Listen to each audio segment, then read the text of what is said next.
Imagine a national park where bulldozers are still allowed to roam, tearing up ancient forests for the sake of extracting a few rare trees. That's essentially what's happening beneath the waves in the UK's so-called marine protected areas. But here's where it gets controversial.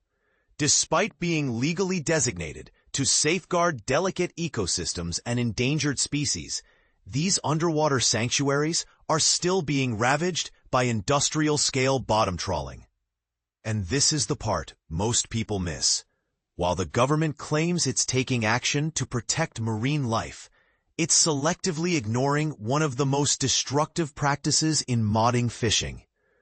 Bottom trawling involves dragging massive weighted nets along the seafloor, scraping away coral reefs, seagrass beds, and entire habitats in a single pass. The result? A wasteland of marine debris, with 90% of the catch discarded as bycatch, including dolphins, puffins, and seahorses. Yet, the Department for Environment, Food and Rural Affairs, DEFRA, insists that a complete ban on this practice is disproportionate. Instead, they argue for targeted restrictions only where trawling directly harms specific protected features.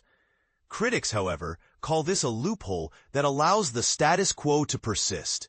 The hypocrisy is glaring. While the EU aims to ban bottom trawling in all marine protected areas by 2030, and countries like Sweden and Greece have already done so, the UK lags behind.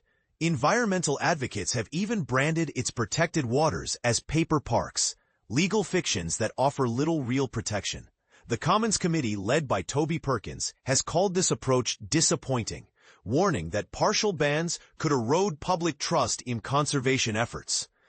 Bottom trawling is a destructive practice.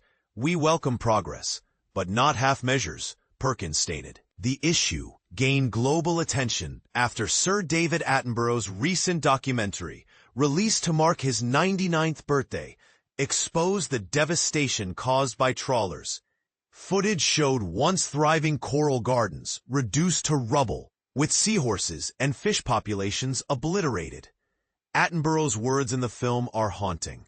The idea of bulldozing a rainforest causes outrage, yet we do the same underwater every day. Surely, you would argue, it must be illegal. His challenge is clear.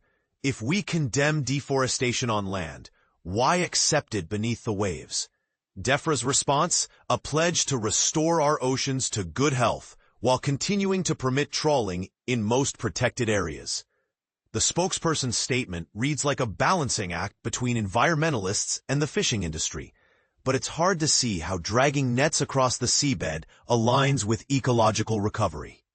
With the government's consultation on partial bans still open, the question remains, is this a step forward or a step toward irrelevance in the global fight to protect marine life?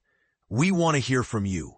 Should the UK follow the EU's lead and impose a full ban on bottom trawling in all protected waters?